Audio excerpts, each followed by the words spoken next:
people always say, why did you write this book? I mean, what wasn't out there that you thought you had to say or add that was uniquely different?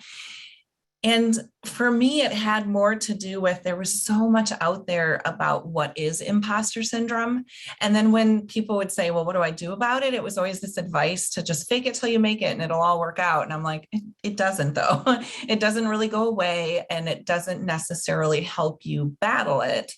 The fake it till you make it strategy is a strategy and it can get you a bit further down the line, but it doesn't really resolve that discomfort or that repetitive feeling that comes up of I'm going to get found out or I might not be good enough or, those things that Justin kind of mentioned. So just a little bit of background about myself. So I've spent 25 years in corporate America, mostly in big organizations. So I worked for Intel, Capital One, Cargill, United Health Group. So really big, large, global, highly matrixed, very complicated and complex organizations. I was in the talent space, which meant that I was responsible for sort of helping to identify and then further develop our future leaders and people that were going to take C-suite positions, very senior positions. And one of my responsibilities over the years was to coach internal talent. And I was mostly focusing, I would say kind of director, maybe vice president level, right around there. And when I was coaching people internal who were, tapped on the shoulder, these are like rock stars, people that you're like, how do I become that person, right? When we're in the organization, we're like, what do they have to worry about? They're already tapped on the shoulder. Behind closed doors in those coaching sessions, it would always come up that I felt pretty good. I've done a pretty good job up to this point, but now they're going to figure out that I don't actually deserve this job, or I'm not as smart as they think I am. Like they think I was good and yesterday I was, but now they're asking me to do this next thing and I just don't know. As I started to observe this with these rock stars that I was coaching, and it was always the rock stars that felt this way, they would disclose to me that they were feeling this way. I'd go out, I'd do my research, I'd Google, I'd see what I could find out to help them. And I would come back and say, well, I'm reading about this thing. It's called imposter syndrome. And here's where it came from. And they would always just almost universally, it was a sigh of relief, like, oh, this hits the nail on the head. I feel like, you did research about me personally. And they felt instantly better, number one, knowing that they weren't alone. But number two, their question would be, what do I do about it? And I couldn't find that meaty, helpful, like just in time, you mentioned the exercises and things like that. I couldn't find that out there.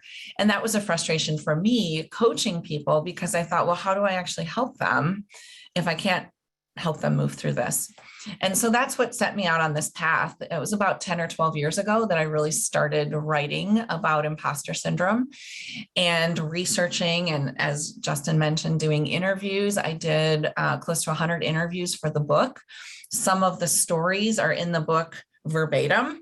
It'll be like Becky's story or Emily's story. But some of the learnings and things like that were also a conglomeration of things that I had heard from people where I heard consistent themes and things that were coming up regardless of gender or industry or, any kind of ethnic background, right? I mean, those things that were kind of universal themes, those also show up in the book. So I would love to just kind of walk you through a set of content. And I go through it pretty quickly. So if you've read the book, some of it might be a refresher, some of it might be a reminder. Maybe there's some nuggets that you skimmed over and it's like, oh, I don't remember reading that. So I try to build that in. And then, like Justin said, have some time for, Q&A discussion and really making this meaningful for you. Totally okay if there's a burning question that comes up At any time, if there's a technology issue or something where like, hey, I don't see your slides or something, please chime in. Nothing worse than just going along blissfully unaware that something's falling apart. So let me know. The other thing I'll just say is, in my view anyway, I lose the ability to see everyone. So I see a couple, faces up there. So I'm not going to see everyone. So if there's something you need, just come off mute and let me know. So I'm just going to start with a story. And it's really a story about my background. And when I grew up in Milwaukee, Wisconsin, and my dad was a police officer for 35 plus years. My mom actually helped my grandparents run their tavern, and she stayed at home to raise my brother and I. And so when my friends and I would be bored, a nice summer day, we would walk around in the streets of downtown Milwaukee, and we would look up at all of these beautiful buildings. And you mentioned a lot of people on this call are coming from different walks of life. And what really struck me was these beautiful office buildings and people in their cool suits and stuff, they're walking in and out, briefcase, looking very busy, very important. And I couldn't fathom what they were all doing in these huge glass high-rise buildings.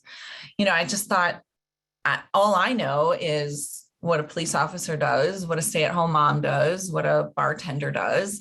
I really didn't understand that there were hundreds, maybe thousands of people going in and out of these buildings doing big, important business things. But I'm like, what could they possibly be doing all day? And my brother and I were actually the first two in our family, the extended family, to go to college. And so when we went to college, I had to decide what I wanted to do with my life. And I ended up going down a path that was taking me towards business. Now, what that meant, I didn't know, to be honest. And certainly my family didn't have a frame of reference for that, but they supported me.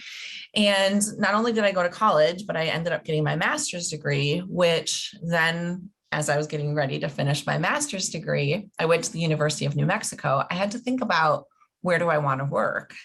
What kind of experience do I want to get?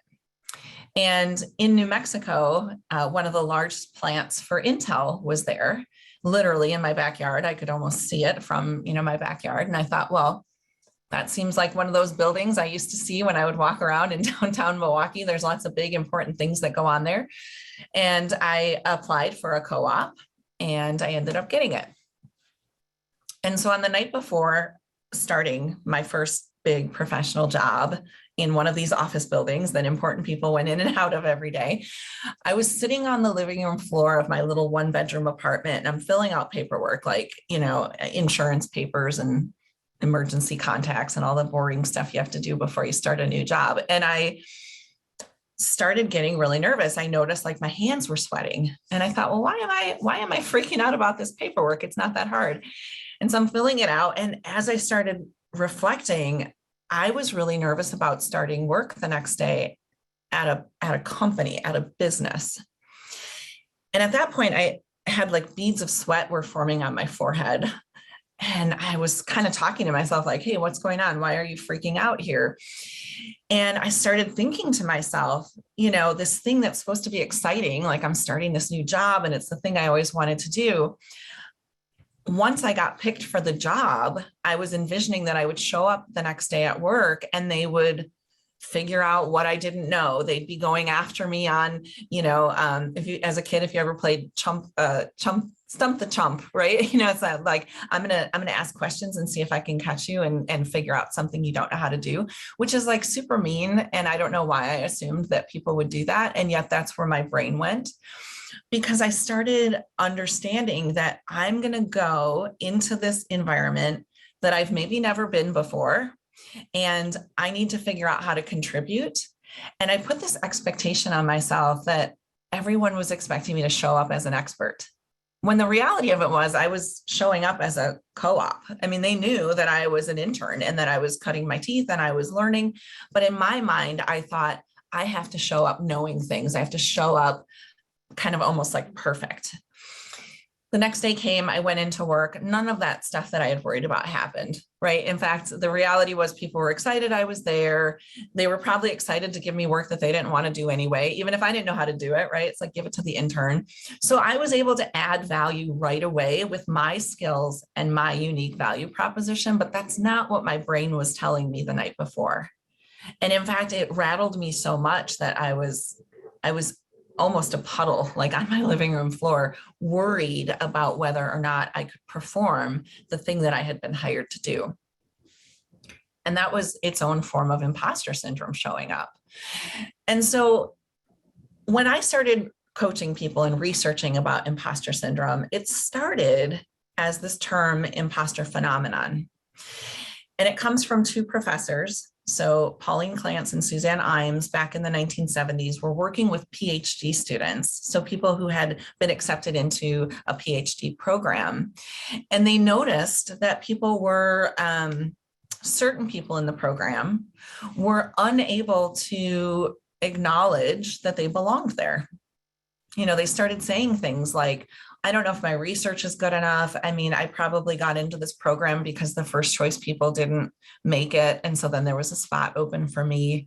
I mean, they just couldn't, even though they had high test scores and they had a lot of accolades and letters of recommendation, they weren't able to see themselves the way that other people saw them. And so they got really curious about this. And what Clance and Imes did was a really interesting spin on imposter phenomenon because they were noticing a gender divide. So those people that were identifying as female were more likely at that time in this group that they studied, more likely to suffer from an imposter type feeling, like, I'm not sure I believe here. And what they observed was that the people who were identifying as men in the group were saying, you know what, I worked really hard and my research is pretty good. And so I belong here. I deserve to be here. I deserve a shot. So Clance and Imes took very much a slice of imposter syndrome and looked at it through this gender divide. And to be honest, that's what most of my experience has been too. So 25 years corporate America working with people in senior leader positions. The makeup of corporate America senior leaders is still predominantly white male. Doesn't make white men bad or anything else. It's just that is kind of the reality. And what I've come to appreciate in the roles that I've been in is when I observe what's going on in a culture of an organization, I can see things that tend to feed imposter syndrome for certain people, or things that could make it better for certain people. So we're going to talk a little bit about that. Now, I always get the question, so is it women experience imposter syndrome more than men? No, they don't. So the statistic right now, in fact, when I wrote the book, the statistic with the research I had done was that 70% of all people had experienced imposter syndrome at some point in their career. That research has been updated, and even since the book was published, it's now 82% of people when asked have experienced imposter syndrome. That's not 82% of women or anything. It's just 82% of people. So why is it that we tend to associate imposter syndrome more strongly with women than with men? And from my perspective, when I talk about corporate America, it has to do with who is in the top spot and the influence that that person in the top spot has on either overtly or inadvertently stating what the goal is, what good looks like. And so anyone who doesn't look like, sound like, or follow the same path as the person in the top roles starts to feel like an other, right? We don't fit in. So we're going to talk about that a little bit as well. But I just don't want people to feel like, oh, so this is just for women, or it's, just for certain people. Throughout the book, if you've read the book, the way that I divide the content is into 3 parts. And it's an acronym, stands for, it's framework. I can spell framework. This is my own spin on the word. It's got an acronym in the middle, which stands for awareness, interruption, and momentum. So if you read the book, that's how the content is divided. That's how the exercises are divided. And I did that on purpose because it's really, really important to not skim over the awareness of imposter syndrome. There's been so many articles and things written that I think sometimes we think we know what it is. Like the number of times that people say, oh, imposter syndrome, that's somebody who lacks confidence. That's not what imposter syndrome is. Or imposter syndrome, that's somebody who just, is really beaten down and they don't really understand, that they're awesome. It's like, that's not really what imposter syndrome is either. Imposter syndrome is an outcome of our experiences. So it can be someone who lacks self-confidence. That could be an outcome that they don't feel like they belong. But it's not a one-for-one correlation and it's not a guarantee. So we'll talk about that a little bit more as well. But once we have this strong foundation of awareness, then it's like in the moment, how do I shut it down, quiet that voice that's nagging me and telling me I'm not good enough so it doesn't derail me in whatever meeting or, big session that I'm about to show up to. And then the momentum section is that deeper work.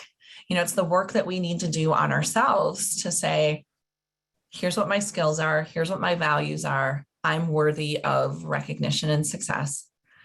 And I will allow that to come to me so that I can see myself in all the awesome ways that other people see me, which sounds, I don't know how that sounds to you. Most people tell me it seems so simple, and yet it's not simple. And it's not simple because imposter syndrome is complex. It comes from a lot of different places. And so speaking of this awareness, this is an opportunity to sort of pause today, and I'm going to challenge you, even though I'm going to go through the content quickly, to kind of pause and just think about, what does this mean for me? How do I think about this? And hopefully we can discuss this, when we get to the Q&A as well. So imposter syndrome feelings never show up with a big banner that says, imposter syndrome, like you're experiencing this. It usually shows up in some other sort of symptomatic way. And I've got some of the things on the screen here now, but it's, maybe you notice your anxiety level rising. You have those bouts of self-doubt. More commonly, what I see is people start overworking, overanalyzing situations. If they're afraid that they're going to be found out, or maybe I'm not as good as people thought I was, well, then they're going to start trending towards perfectionism. Like, I can't make a mistake. I've got to make sure that my stuff is perfect. And then in the moment, if I trip up on my words, that's just proof that I don't belong. Or there's a mistake on my report.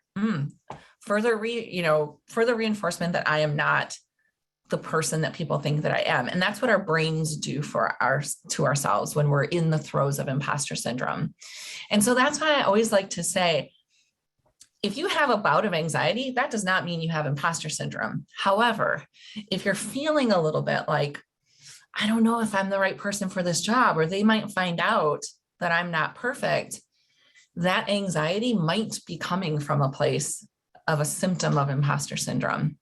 And that's where I think the book as a resource for you can really help, because it helps you squelch these things that are, whether they're imposter syndrome or not, they're not ideal. You're not going to be at the top of your game if you're doubting yourself, you're overworking, or you're micromanaging your team.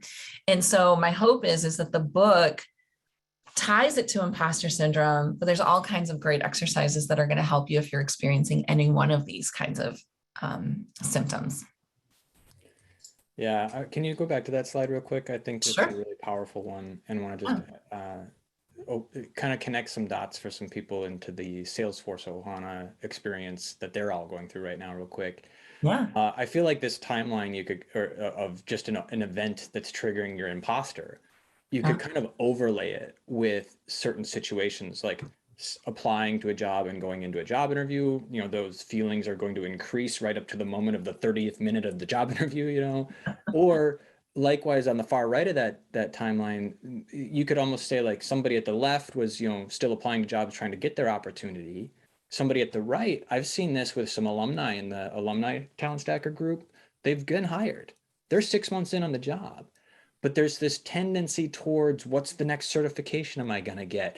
I need to work until 7 p.m. at night every night, otherwise they're going to discover my fraud.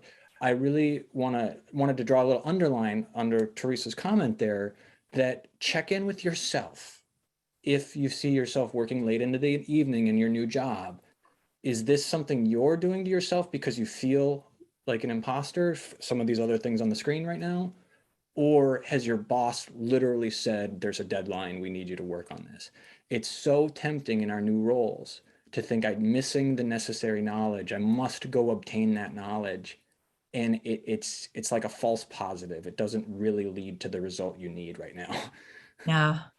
It's such a great call out. And in a little bit, we're going to talk about, I'll just say it now, what we think drives what we do, and what we do drives the result that we get. So if we tell ourselves and we think, I've got to work late into the evening, then what do? You work late into the evening. And then what's the result that you get? Maybe you get work done, but you're also tired and you're burned out. And the next day you're not as fresh. And so you have to kind of pause and say, am I doing this to myself? Or is there actual facts out in the environment that are telling me I need to do something? And so much more frequently than you would think, it's things that we are imposing on ourselves and stories that we're telling ourselves out of fear, out of this anxiety of, but people are going to find out I'm not perfect. And, I'll let you in on a secret. No one is. No one's perfect. Perfection is not possible with humans. And so, the sooner that we can let ourselves breathe a little bit, I think the sooner that we can be on our way to being the amazing people that we are. So people often say, well, okay, so where does imposter syndrome, like, why do we feel this way in the first place? And it comes from a lot of different places. All throughout the book, I talk about sources of imposter syndrome. Remember, imposter syndrome is an outcome of our environments. So I've got a number of them here on the screen. And like I said, they're all pulled apart really more deeply in the book. But one story that I want to share with you is the second to last bullet on there, which is subtle messages that we receive. So for me, I've done a lot of work on myself to say, well, why do I feel this way? Where does it come from for me? And there are a number of sources, but one is this subtle messages. And growing up, like I said, my brother and I, we were the first two in our family to go to college. Our parents supported us both endlessly. Like, they looked at us and they were like, you can do anything, you can be anything, you guys are amazing, right? Like, lots of support. And now as adults, my brother and I talk about this, where he, we'll replay the stories and the encouragement that we received. And it was so fascinating because he said to me, yeah, like when mom or dad used to say, sometimes like things aren't going to go your way, and that's okay. Like, you just got to be a leader. You just got to fight for what you want. And I was like, I don't think they ever said that to me. I mean, to be honest, what they said to me were things like, you can do anything, you can be anything, but pick up as many skills as you can. Like, learn how to make things really easy that people will want to work with you. Figure out how you can go the extra mile. And sometimes you just have to sort of go along to get along. And there's nothing wrong with the advice that I received versus what my brother received. Because if you think about it, in the 1970s or 80s, even, if a parent encouraged their girl child to go be like forceful, society would squelch that. They didn't like that. They didn't like little girls to speak out and be bold and courageous. Like, it kind of threw off our center as a society. And yet, so my parents did it out of kindness, right? They wanted me to be successful and go be everything I could be. And inadvertently, they coached me to make sure that I got along with people. I was nice, I wasn't too outspoken. And my brother was coached, again, out of care, right? Because society says, you got to be bold, you got to be tough, you got to fight for things if you're a man. And that was the messaging that he received. Now you fast forward that, right? And I think, well, how did that impact me in corporate America? Well, I'm working on a project. Things don't go as planned, which for any of you working in corporate America is like every single day, right? Things just don't go as you think they're going to go. Curveballs are thrown. My immediate reaction, what I learned about myself was my immediate reaction was, what more could I have done? I must have missed something. I must have missed a detail. Maybe there's a skill that I could have learned that could have made things go better. I felt this pressure that like, if something didn't go right, it was because of me. And my brother, in his line of work, he regularly says, yeah, things don't work out all the time. It's not my fault. No, he's not, he's not a jerk. He takes on the appropriate amount of responsibility, but the lens with which we view the world and with which we take on responsibility and acknowledge our awesomeness is very, very different. And I had to kind of trace that all the way back to messages that I received that came from a very loving place. When I'm coaching other people, they will tell me stories about expectations on, gender and what in the workplace, how they expect men and women to show up. Sometimes when I'm giving these talks, I feel like, is it literally 1984? Like, we're still having these conversations. And yet this is the reality, right? There is still bias all throughout our environments that we're a part of, whether it's work environment, social environment, family environment, it still very much exists. So all of that to say, if you have felt this way, you're not alone. I've got a couple people up on the screen here. Hopefully you recognize, on the left, we've got Jodie Foster. In the middle, we've got Sheryl Sandberg. And on the right, Maya Angelou. There are many, many other very famous, very accomplished celebrities and amazing people who have said in interviews and otherwise that they have experienced imposter syndrome. So Jodie Foster received an Academy Award for her film, The Accused. And in an interview with 60 Minutes afterwards, she said, I literally thought someone was going to knock on my door and ask for the award back. Like I didn't know that what I was doing was Academy Award worthy. And yet when I was acknowledged in that way, that's when I felt the most like a fraud. It was when she was awarded. Sheryl Sandberg has this, we know her as the Lean In author. We know her with her work, with Facebook but beyond those things, when she was sort of famous, I mean, she was an economist, she worked underneath the Clinton administration. She's got degrees and amazing titles, even before we even knew who she was. And yet she, as a woman in technology, has talked about moments still where she's like, I don't know, like, I don't see it. I don't always see what other people see in me. And Maya Angelou, wrote, I think 11 books, 12 books, something like that. And she was interviewed saying after each book, she's interviewed and she thinks this is the time they're going to figure out I'm not that great. Like my last book, I'll acknowledge it was good, but this one is going to be the one that shines a light and I'm going to stumble and they're going to think that I'm not that great. So yeah, Justin, did you want to chime in on something? Yeah, this is a really high impact part of the book and concept because I think it really attacks a myth that we tell ourselves.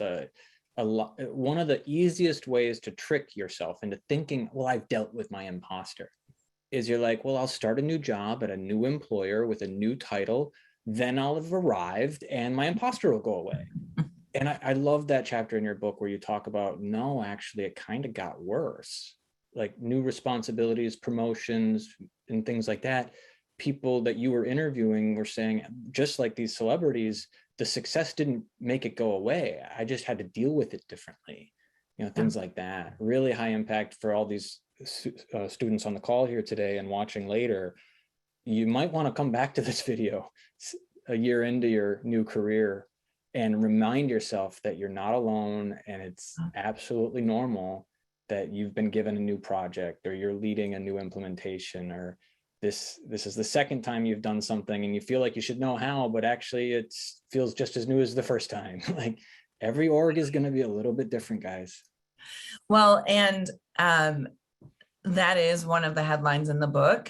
And one of the findings was that imposter syndrome strikes at points of high achievement. It usually does not strike when you've made a mistake or something happens.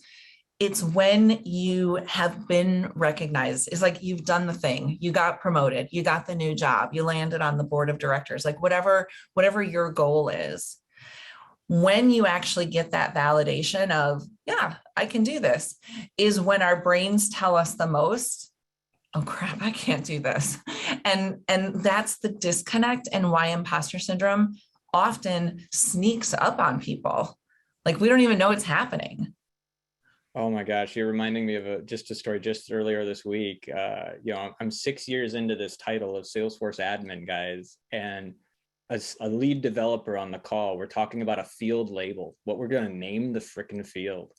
And the senior developer on the call, after a short discussion, was like, well, what does Justin think? I think he should make the call on this one because he's the administrator.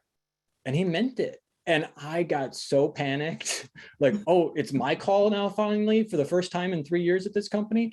I'm going to get back to you on that one. Absolutely.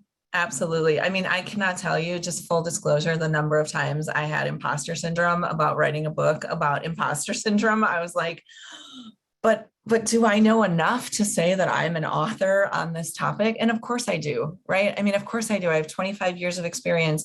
I've worked with some of the best and brightest in Fortune 5 companies. I have worked around the globe. I had a very successful career, went out on my own. Now I'm coaching people and I'm doing consulting work.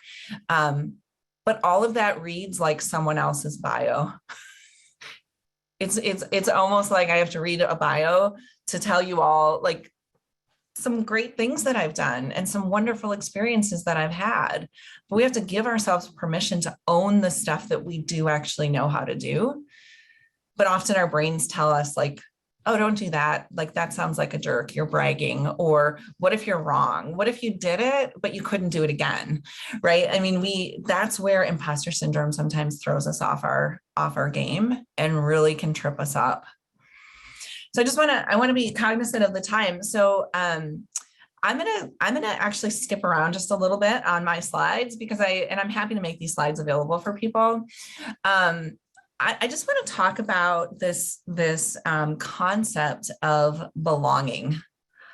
Like, do I deserve to be here? And there's, you've probably all seen different efforts around diversity and inclusion, in the workplace. It's very important. And sometimes it takes a flavor of diversity. Sometimes it's inclusion. Sometimes it's equity. There's a lot of different variables that we're trying to drive towards when we talk about a healthy culture, at work. And I worked for a company once that they had a diversity and inclusion strategy. And one day they came out with this big announcement and they said, we have changed the name of our group. We're no longer diversity and inclusion. We are now inclusion and diversity. And you can imagine the eye rolls that people had around, like, that was the brilliant thing that you came back with, is you swapped the two words. Like, why did you do that? Now, of course, what the leader said was, and I agree with this, he said, you can have a diverse organization, but if it's not inclusive, your diversity won't stay. And that could be ethnic diversity, it could be diversity of thought, it could be, lots of forms of diversity. But if there isn't this sense of inclusion, like, I have a spot here and I feel included, they won't stay. However, if we start with this intent of inclusion is who we are as a culture, diversity will be invited, diversity will stay, diversity will feel like they have a spot. And for a while, I bought it, right? I was like, yeah, that makes sense. Start with inclusion and diversity will follow. What I've come to appreciate is diversity and inclusion is not enough. And the reason that it's not enough, we have to get to belonging for people, is because there's a saying, diversity is being invited to the party, inclusion is being asked to dance. And I like that saying, it certainly ups the game, right? Like, you don't just get to come to the party, you get to have fun too. And, but for me, if diversity is being invited to the party and inclusion is being asked to dance, belonging is not having to wait for an invitation from someone else to tell you that you are invited or you get to dance. It's, this is my house and I belong here and I feel safe and secure, and I dance if I want to, I sit if I want to. And that's something that organizations have not yet been able to crack the code on. And I believe that until we do that, imposter syndrome is going to continue to grow, because in those moments when we don't feel totally comfortable, like I belong, I deserve to be here. And then you have that little ping of a voice that comes in and goes, who do you think you are? Maybe you're not that great. If you don't feel safe and like you belong, that just gets amplified. So when I'm working with different people in the workforce, if they don't feel that sense of belonging and imposter syndrome pops up, it's a pretty quick spiral. And so when I'm working with organizations, I try to help them see the importance of getting to a sense of belonging. And belonging is when we take the power out of one person's hands and we spread it across to allow people to feel like they belong. So that's like a really deep concept around imposter syndrome, but I wanted to go deep because I think it's really important for you to realize that when we feel that way, sometimes it's inadvertently by design. Like, organizations often have a pretty narrow definition of what good looks like and what success looks like. And if you're just a little off from that definition, it rocks our sense of, do we really belong here? So I have some thoughts on that one that yeah, go ahead.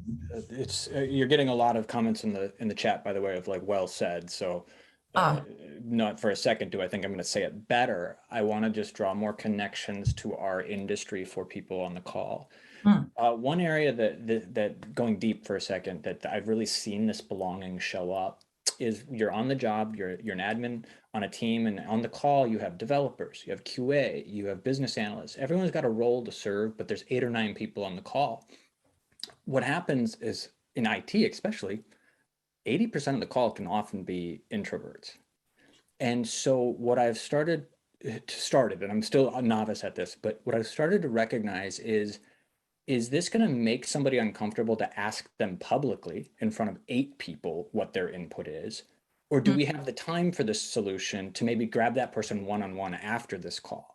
I know they've got some insight on this, but they're going to feel a little uncomfortable because there's such a large number of people on this call. I might try to get that answer later. But other times I've seen that inclusion, if you do, it kind of has to do with working on Zoom now, people, but like, if you say their name, you grab their attention in case they were multitasking, and then you say, Pooja, what do you think about this? I know you were doing the QA on that last week. You know this process better than any of us right now. Like, even like a little compliment or something, like, helps them like this person's been silent the whole call. Yeah, But help them feel like, you belong in this call, and now we need your insight as we try to solve this technical problem. That it really went a long way. And so weeks later, as that continued belonging started to grow, this person's now chiming in on their own and feeling welcome to say their idea, even if it's wrong. Guys, could it be the order of operations? And coming from our QA person, like, order of operations? You're like, what's going on here, right? And then, long story short, guys, this is a real story I'm telling.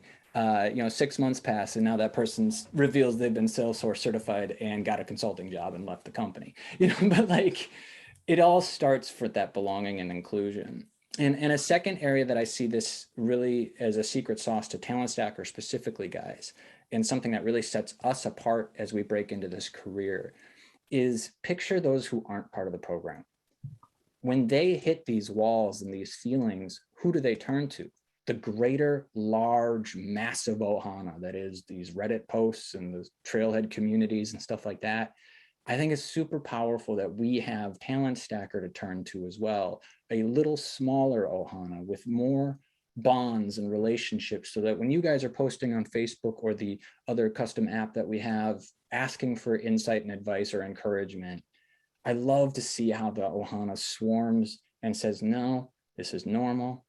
It's just a feeling, it'll pass. Here's some thoughts or direction. You can steer those thoughts. And we've seen it now countless times in the last year, and it's part of this premise it is the solution to imposter syndrome, is to have these communities that you belong to and grow strong relationships with. Yeah. Well said. Well said. I mean, I'd love to say that every organization should be inclusive. They should have a sense of belonging. And the reality of it is that many, many, many have not gotten there yet. So it doesn't mean we should stop fighting for that. It doesn't mean that we should stop aspiring to change our organizations and to drive better inclusion and belonging. But until that happens, how do we support each other, right? How do we get what we need so that we don't allow it to question our abilities and question our talents? So I absolutely agree with you. And the reason it's so important is because as we aspire to bigger things and, bigger roles and bigger accountabilities and things like that, all of the research that I've done around leadership over the 25 years, one of the number one traits that comes back to whether or not a leader is going to be effective and successful is their ability to be authentic. And we are not our authentic selves when we don't feel like we belong, when we feel like we have to fit into a mold that was never designed for us, or, whatever the case may be. And so if we can't get to belonging, we can't be authentic. And when we can't be authentic, we're not effective as leaders. So it is of the utmost importance when we think about healthy cultures and good working environments. So, keep fighting for that, keep demanding the space where you can belong, because the system is slow to change and it's not going to change overnight. And so, the best that we can do is be a part of accelerating that change. We've kind of talked about this, and I want to make sure that we have time to get to some of the interruptions and momentums and things, but I just want to share this concept, which when you were talking, Justin, I just quickly scrolled through the chat. I didn't get to read everything other than we've got some good Milwaukee peeps on the call, which is awesome. I've got some questions collected. I'll get there, but this okay. is a really important concept on the screen. I remember it from the book. Yeah.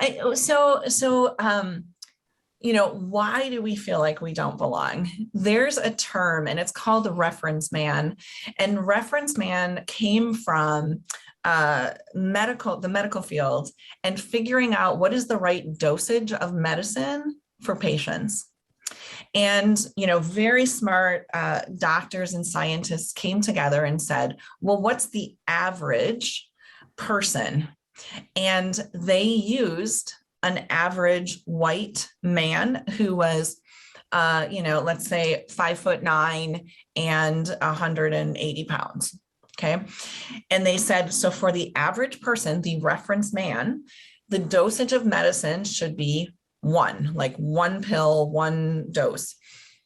Anyone who is different from reference man needs more or less, right? They're certain degrees away from the reference man.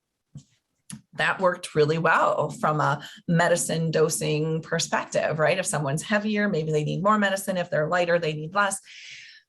The concept, though, of reference man translates into most of our work environments and most of our societal environments as well. And take something like corporate America. Like I said, the rules of engagement and how you show up and what good looks like is built on a reference man. And anyone who is slightly different than that reference man is 1 to 2 to 3 to 4 degrees away from good. Now, we don't overtly say that, and we don't mean to say that, but without challenging, why is the definition of good to show up confident and assertive and aggressive and in a blue suit? Why is that the definition of a successful businessman? Because somebody showed up that way. Somebody showed up probably, 50, 60 years ago when they started the company, and that was the definition of good. So until we broaden our definition of reference person, we will have a very narrow view of what's acceptable, what's good, and what's not. And the reason I share this in the talk is because this is all running in the background. So when you feel like you don't fit in, or you feel like you don't belong, or you have that moment of self-doubt, and you look around and you're like, well, I don't actually I don't feel like I see myself in that person. And then you get feedback that you're actually not like that person. And you go, oh, is that a data point that I was right, that I wasn't that good? Or is it a data point that the system is slow to change? So the reason that I feel so strongly about bringing these concepts forward is because imposter syndrome is not a moral failure on someone's part. It's an outcome of our experiences and the systems that we're a part of. Now, once you realize that, you can say, okay, what do I do about it? And how do I take the things that are constructive, meaningful pieces of feedback that we all get every day and do something with it, right? That advances our careers, it allows us to be better. And how do I know when to turn that off and say, thank you very much, that feedback doesn't fit me. That's not actually a reflection of who I am as a person. And so I'm not going to take that feedback. It does not serve me in this situation. But when we feel like an imposter, we're like, oh my gosh, I have to be all things to all people. I have to be great. I have to not let a ball drop, right? And that's where the behaviors of overworking, overanalyzing, micromanaging, et cetera, start to come into play. So I share all of this from an awareness building perspective because it is messy. It is messy.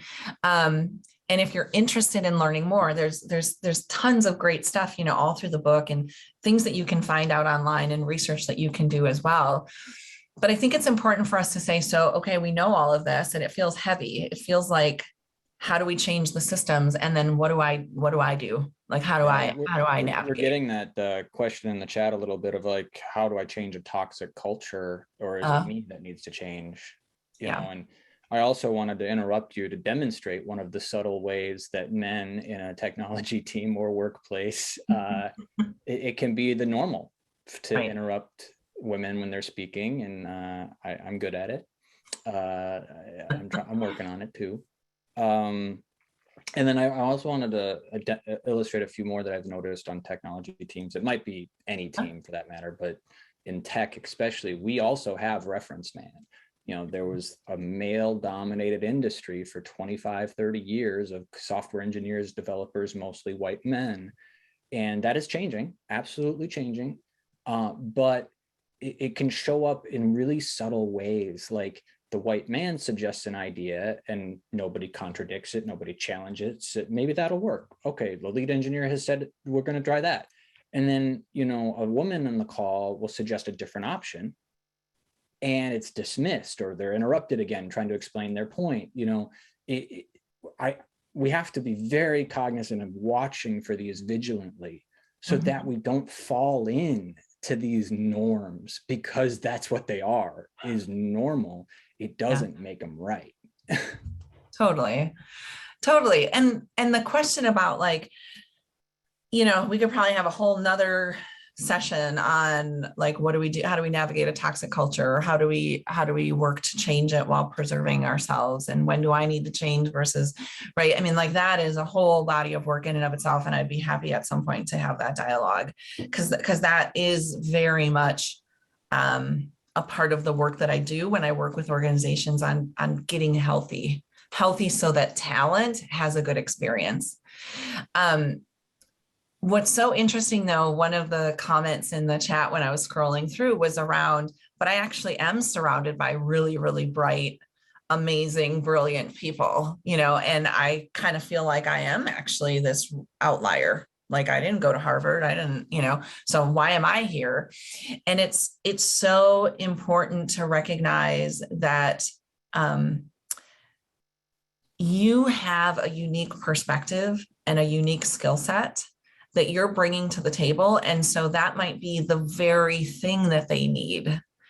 You know, you showing up as the non-Harvard person at the table might be the thing that moves the group forward, because the more that you have homogeneity at the table, you know, similar thinking, group think, the more a group can run 100 miles an hour into a brick wall because they don't know what they don't know.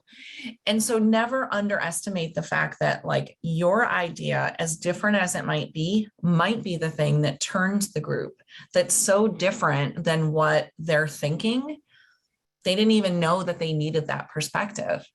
Now, it's scary and it makes you feel like you're kind of out on a limb and you're like the odd person out. And yet I mean, there have been so many times that I have witnessed that one lone voice is the thing that actually moves the group forward in a super meaningful way. So there's value in being different. There isn't always safety in feeling different. Right. I want to get to some of these questions now, but I Yeah. also want to respect that you've got more slides. No, Would you like to go off the slides now? We can come back to kind of gallery view here for a second and just kind of open up the discussion a little bit. I think so. Let's do that. So what you're going to see when you get the slides is there's, some more content and some more information that might be of interest. And then there's a couple slides with like tips and tricks and things like that. Ooh, tips I and think tricks. it'd be really great to look at what Tips and tricks. I don't Tips want and to comment tricks. on that one. Can we not skip that one? Yeah, let's not skip that one. I'm with Anita. Let's go back to that screen share first. I just wanted to try to have the Q&A in this setting, but Yeah. I'm leaving the meat on the table here. Let's go. Go right, ahead and share yeah. again, and we got to see that slide. Let me go here to so there's two paths, right? Imposter syndrome strikes. And in the moment, you have to interrupt so it doesn't derail you. So a voice pops up and you can either say, the voice pops up and says, who do you think you are? You're not that smart. You don't belong. You have a moment where you can react and you can either go, you're right. And you will then go to work looking for data points that suggest you don't belong. Or you can literally pull the plug on that thinking and that talking in the moment and disrupt what's happening so that you go, okay, I'm choosing not to listen to that voice. So now what's the alternative? So it's a reactive, think of it like a Band-Aid, every time like whack-a-mole, it pops up, you're going to have to knock it down. But the reality is it's going to pop up. So some ways that you can navigate that, and I've got them kind of summarized here on a slide, and we'll talk about each one. But on the left-hand side are maybe some phrases that you might have even said to yourself, or you felt, maybe you didn't articulate it in that way. Could be things like, oh, I was lucky. I was just in the right place at the right time. I don't know if anyone has ever done this, but one of my defaults when someone would say, Teresa, this is awesome. Oh, I love this presentation that you did. What would I say? Oh, no problem. It was easy. I was happy to do it. And maybe that's true. Maybe it was really easy for me. But what we have to remember is just because it's easy for you doesn't mean it's not valuable. Doesn't mean that someone else couldn't do it. Doesn't mean that it's not your superpower. And we discount those things that come natural to us. Like, oh, it's not that hard. It's not that big of a deal. So I'm going to challenge you to pay attention to when you say that in response to a compliment, in response to, oh, I did this thing and I don't know if it's good enough. It's like, okay, well, your talent is unique and valuable and fits right here in this situation. But you have to literally pull the plug, hit pause, and stop your thinking in the moment. And if you're not aware, that's why I do awareness and then interruption and then momentum. Because if we don't know what's happening, like we don't even notice, oh gosh, I kind of feel that way, or I'm kind of doing negative talk, or I'm questioning my abilities, or I'm questioning if I fit in, or I'm discounting my value. If we don't even notice that we're doing that, then when it pops up, you won't be able to interrupt it because you didn't even know it was happening. So this slide is about just some, like I said, tips and tricks. But if you hear that voice, oh, I was lucky. I was just in the right place at the right time. I got picked for this project. I'm sure anyone could have done it. If you hear yourself say that, I want you to physically practice. I got that job. I got that project. I know that bit of information. I earned that spot. Full stop. Not, oh, I earned the spot because somebody else wasn't available, or I earned that spot, but I don't know why. Full stop. I did that. I know that. I belong here. I earned that. Yeah, and for us in Talent Stacker, we are used to watching as many students get to that graduation level of a certification. We celebrate those a lot publicly, or a job offer. We celebrate those publicly. But it's interesting to watch the subtle clues of like deflecting and thanking other people. Hey, I appreciate gratitude, don't get me wrong, but that moment is your celebration. Yeah. You did it. I wasn't in that exam for you. Anita and I weren't in your job interview. Like, you did it. And I love those posts, and we were going to continue to celebrate them, but I'm always going to be sensitive to like, I wasn't there. Yeah. Yeah. Well, so I want to pause for a moment because I know what time it is, and I don't know if you all have a hard stop. What works for the group? Do these tend to? I can go a few minutes into Q&A here. I'm okay if you're okay. I also want to respect your time. You know. Yeah, thank you. I'm okay. How about you? Do you need to get to another call or prepare for another meeting? I am okay. What I wanted to say was, if you remember nothing from the interruption slide that we talked about here, it's what I have at the bottom, which is when that voice pops up and you're sort of awfulizing a situation. I call it the rumination wheel of awfulization. Like we're awfulizing something. If nothing else, just ask yourself, what if that's not true? Like, it sounds like the most simple question. Well, I'm not qualified. I'm a fraud. I'm not good enough. I don't belong. What if that's not true? Like, just do yourself a favor and give yourself a possible other scenario. And that will break the cycle of awfulizing a situation. And it forces you, it's uncomfortable, but it forces you to go, well, I mean, if all you can muster in that moment is, I guess I'm not horrible, I'll take it. Like, I hope that you get to the place of, I am talented. I have these unique skills. I know what I'm talking about. But it sometimes is about disrupting what's happening just long enough to pause and have your brain free up and move into another space. So that's super, super, super, super critical. The other thing that I just want to share with you is this concept of momentum. And we won't go into, the exercises here. There's, like I said, 40 different exercises in the book, but this is that longer term, deeper work where you get really in tune with, so what is my unique value proposition? What is my superpower? And one of the things that you can do for yourself is to harness this concept. Start in the upper corner where it says thoughts.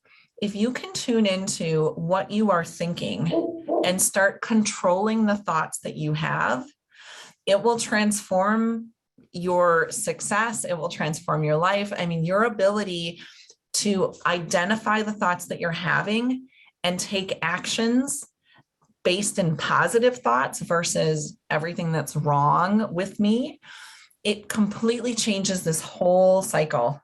And the outcomes, the successes that you achieve, I mean, it unlocks a whole nother playing field. But if we're not tuned into, well, what do I think of that situation? Like, literally, what do I think about that situation? If we don't pause and reflect and sort of get clear on that for ourselves, we're on this cycle of autopilot, whether we want to or not. And we're thinking things and taking action based on what we're thinking and getting a certain outcome without even really realizing that we have the power to take a step back and influence how we're thinking about something.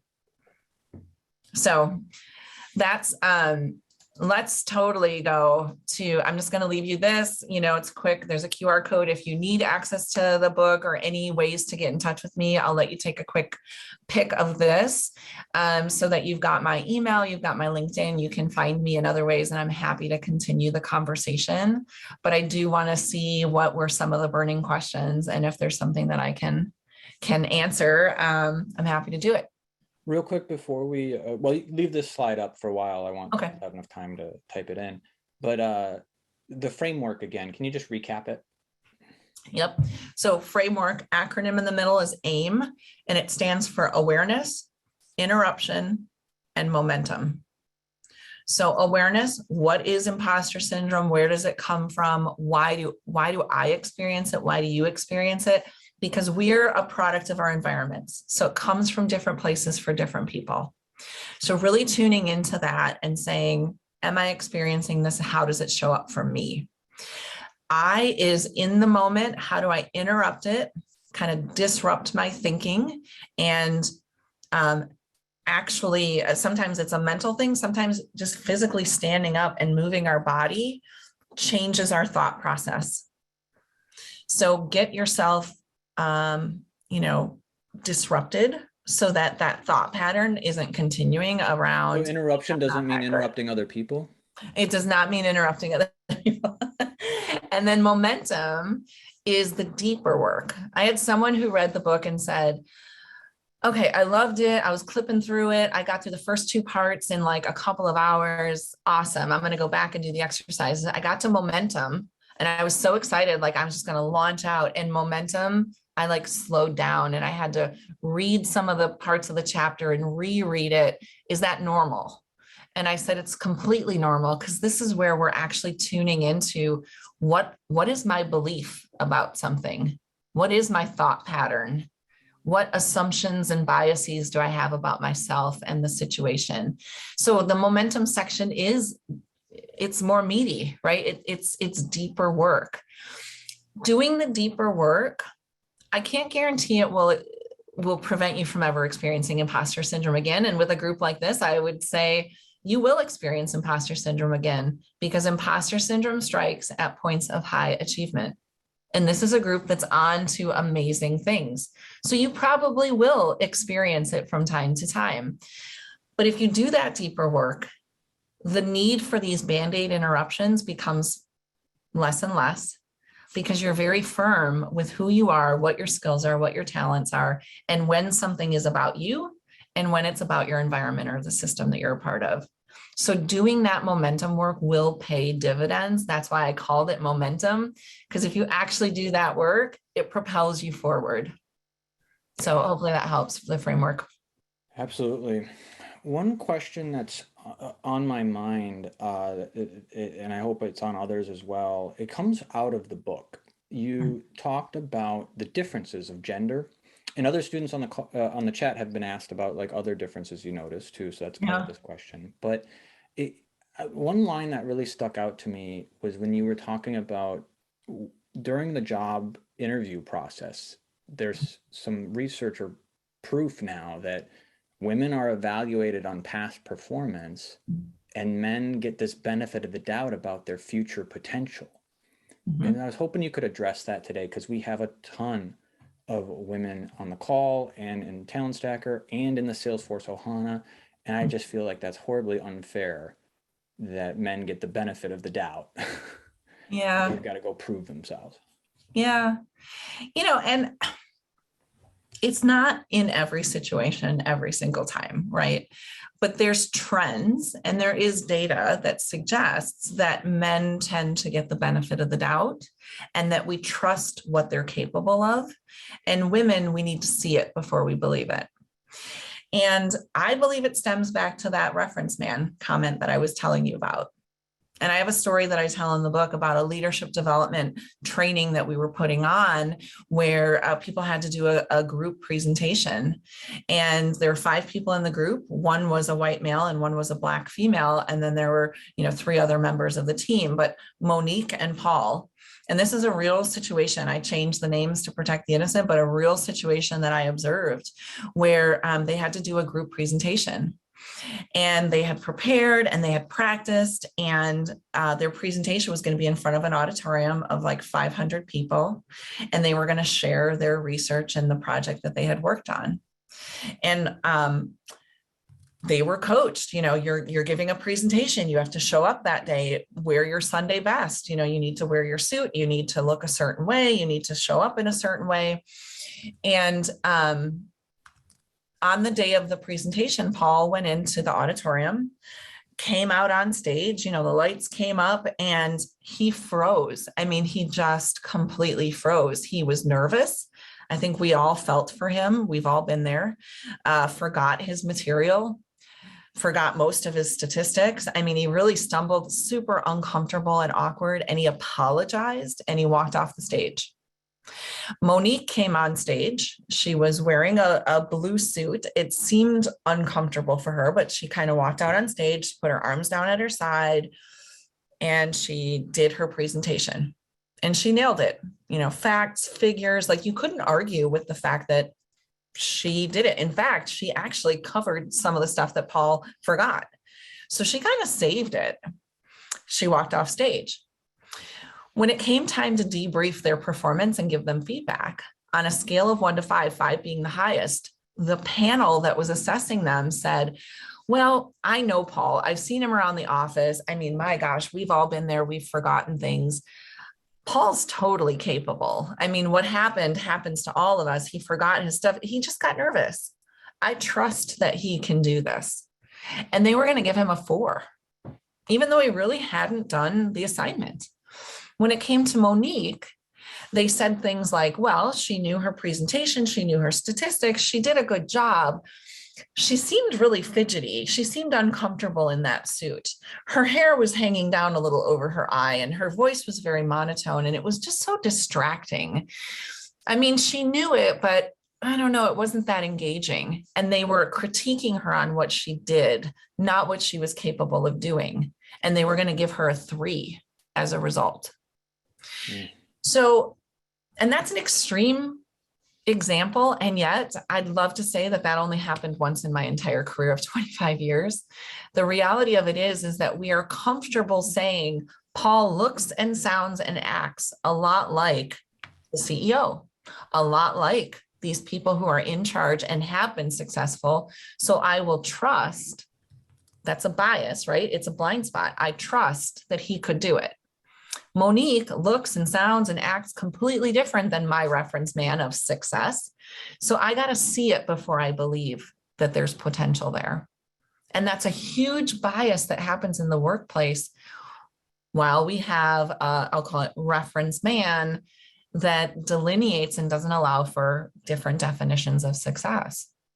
Absolutely. If you could come back on the screen by stopping to share your screen. Absolutely. Wrap up Q&A with this. Yeah. Video. Yeah, I think we have a lot of support in the chat for fighting the patriarchy, and people want to throw things at that story. But I think to translate a little bit of it, like in the job interview, guys and girls and women, that first impression can be so important to the memorability of your candidacy. So you picture about a week after the job interview, they're coming to figure out who's going to get the job offer. I've heard stories that they forget all of like 80% of the interview, and it turns into these weird questions of like, everyone felt pretty good. Do you remember that candidate? Do you remember that candidate? I mean, nothing really stood out. But so like the solution to that, the technique, which we talk about in the mock interview, is come in and wow them in that first 4 to 5 minutes. You've got that prepared. You know what message you're trying to land in those first 4 to 5 minutes. It's a skillful answer. The rest of the interview, 45 more minutes, just discussion. It's comfortable conversation at that point, because you've already hit the hardest part. Well, the rest is downhill. And I feel like that's Monique coming on stage and wowing them a little bit, and then make the interview team fight against that first impression the rest of the job interview. Good luck with that's actually really hard to do, actually, for the interview team to overcome this impressive first impression. I would agree with that, Justin. And I would encourage this group to give yourself grace that it's never too late. So if in that first minute you realize, oh crap, I really didn't do anything very meaningful. I mean, interruption, right? It's not over. You have another 45 minutes. So while you never have a second chance to make a first impression, it's not over till it's over. And so if you want to sort of restart that engine and you want to pivot as soon as you recognize it, don't give up on yourself. Like, go back, say the thing you wanted to say, show them what you wanted to, show them. So don't give up on yourself. I think sometimes we do that, right? We're like, oh, that's not the way, that really bombed. And then we start awfulizing. Oh my gosh, I probably have spinach in my teeth. They probably think I'm not that smart, right? Like whatever we tell ourselves. So start over. Give yourself the opportunity to sort of be like, on this next question, I'm going to really, I'm going to wow them. Yeah. So Chris has got a really great question. She's asked it twice now because I prompted people to put their questions in a second time. Okay. we've talked a lot today about being aware of your imposter. Where's the line though below imposter where I really just am unskilled? I don't know my stuff yet. Like, is there a reality line that we can check in against? For sure, for sure. So you might have heard this sort of analogy. It's a gender one again, where if there's 10 qualifications for a job, women will tend to look at the 10 qualifications and say, well, I've got 8 of them. I'm building my skill on the 9th one, but I don't have that 10th one. So I'm out. Like I can't put my hat in the ring because I'm not qualified. And again, stereotyping, but men will say, I've got 5 of them, 2 of them, I'm sure I'll figure it out. I'll learn it on the job. The 2 of them, I'm not going to do. I'm going to delegate it to my team. And the other one, well, no one expects me to be perfect. So I'm going to go ahead and apply for that job. Now that's like I said, sweeping generalization of how people see the world. But the reality of it is that those assessments of whether you're qualified or not, the number one thing you need to do is make sure that they're rooted in fact and not judgment. And we tend to make a lot of judgments about ourselves, right? We see a certain qualification and we're like, well, I have done that. I don't know if I was good at it. I don't know, I'm not sure that I'm like perfect at it, but that's not the question. The question is, do you have 2 years of experience doing this thing? If yes, check, right? Don't judge. Don't take yourself out of the running and judge yourself into it. So I think the first thing I would say is fact versus judgment. So get really clear on, are you basing your assessment of the situation on fact or on judgment? And judgment could be things we're making up about ourselves, our mindset, right? It could be coming from a place of imposter syndrome. So get it into the fact column. That's the first thing. The second thing is, do you have a trusted advisor? Someone in the book, I talk about building a personal board of directors and why that's so helpful along your career journey is having this group of people that are in your corner and know you for who you are. And they motivate you in different ways. Like on my personal board of directors, I've got someone on my board that, I'll take them a job description. I'll say, I'm thinking about applying for this, but I don't know. And they always look at me and they're like, are you kidding me? Let me reflect back to you the 20 things that you have that knock it out of the park. And I would say you're overqualified for this job. I have someone else in my personal board of directors who I go to when I say, oh, I don't know. And their tactic is, I'm your cheerleader. You're awesome. Don't worry about it, right? Like they do different things for me, but I assemble this board of directors to be a reflection back to me of what's accurate and true about my skills when I forget it myself. And so, do that for yourselves. Go ahead, Justin. Sorry, I never know when to interrupt. It's the life. No, it's totally fine. On this concept of board of directors, it reminded me of your earlier point about interruption. And I wanted to call out that there's 2 kind of support groups sometimes. There's the one you've formed internally with friends at your workplace. And sometimes that can be a risky place to get this feedback from, because you can go to them with a situation of like how somebody reacted or how a presentation went or something. And they work at the company, so their context is different. And they might actually feed you and feed your insecurity because they've got some bitterness too with how review process went this year or something like that. And so having an external board can be really valuable to leave the company who doesn't have all that context, call that phone a friend, and then tell them the situation. And because they have so little context, it's interesting how they can start to pick apart those facts better. Yeah. Be like, actually, dude, that's nothing. You're totally overreacting. You're listening to your feelings too much. That's just bad security data model. You're fine. You'll figure it out. Yeah. The point of your board of directors is to accurately reflect back to you and to prop you up in the area that you need. And that's going to be different in different situations, in different scenarios, which is why I never assemble my board of directors together at an offsite or something, but, I have 5 or 6 people on my personal board of directors that I go to when I need different things. Because often I don't just need one thing over and over and over again, right? So, and the other thing I'll just say is The time to build your personal board of directors is not the moment you need it. So Mm. this is about finding those people that do something unique for you, that you can do something unique for them, and you cultivate the relationship. And then they are there. It's like credits and debits in the bank. They are there when you need them. So you'll know when you haven't built up your network, when you need something and there isn't someone there. And that'll be the reminder of, I got to go do this. And that's why these study groups that people form in Talent Stacker and the project itself gives you at least 3 to 8 people that you can start that board with right away and early in your career. So the next question is, people were kind of wondering if your compensation can be a clue. So like, did you see in your research that imposter syndrome rates were higher for people who were really well compensated? Like, am I worth this 6-figure salary? You know, do I need to prove myself more to earn this jump in pay? Things like that. Yeah. So I did not find a direct correlation of certain level of income equals higher levels of imposter syndrome. Where I saw correlations, though, were, like I said, points of high achievement. And it was often people who were climbing the ladder, reaching new levels of achievement.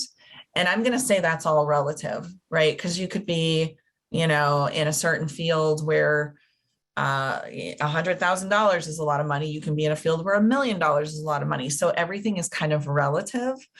But what I saw was as people experienced more success and they were climbing the ladder and more of a bright light was shined on them, which often correlated to bigger levels of responsibility, bigger levels of visibility, higher levels of income or compensation, imposter syndrome was on the rise.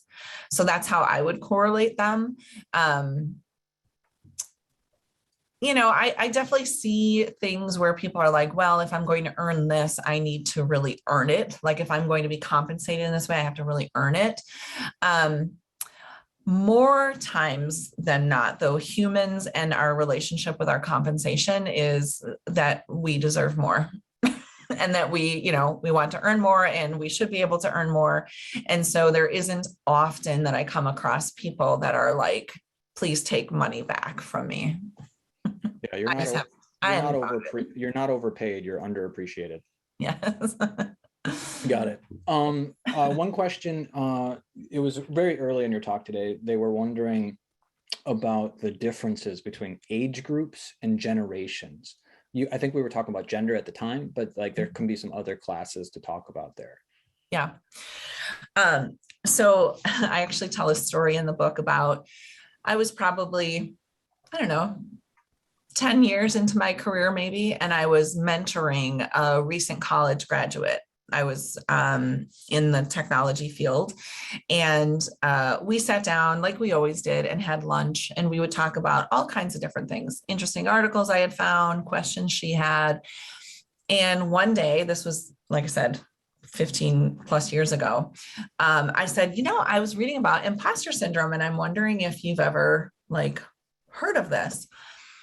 And she listened to it for a little while and it kind of fell flat and we never talked about it again. It was just sort of one day at lunch.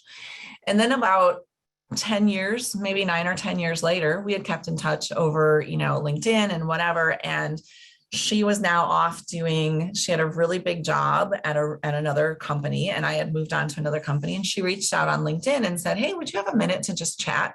I was kind of on her personal board of directors. And I said, sure.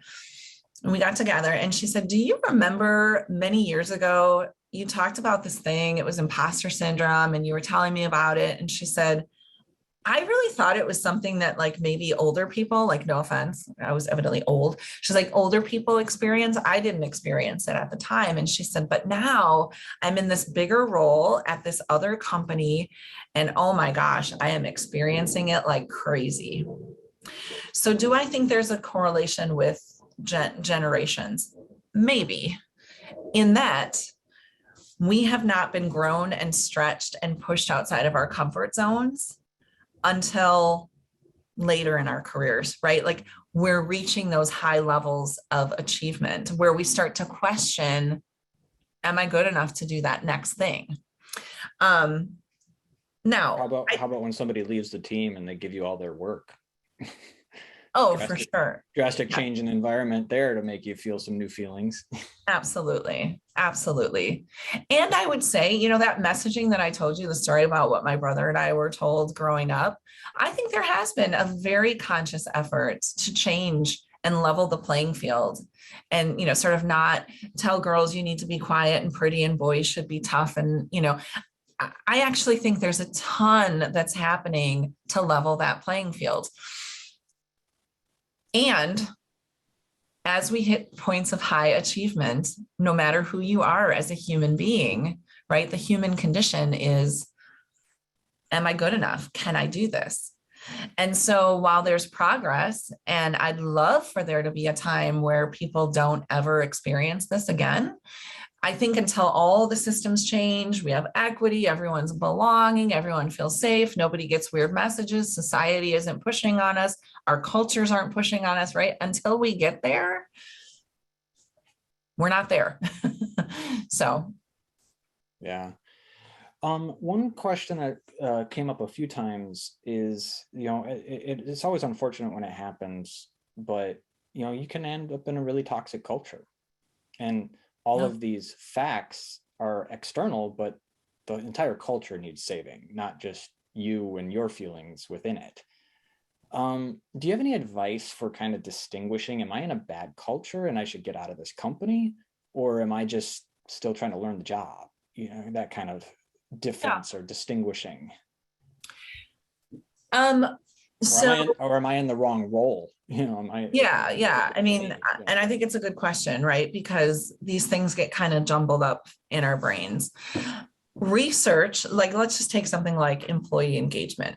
Research tells us that engagement is the highest in the first 3 to 6 months in a new role. Now, that's even if you're uncomfortable, you're being pushed, you're stretched, your engagement level is the highest in the 3 to 6 months. It tends to trend down over time.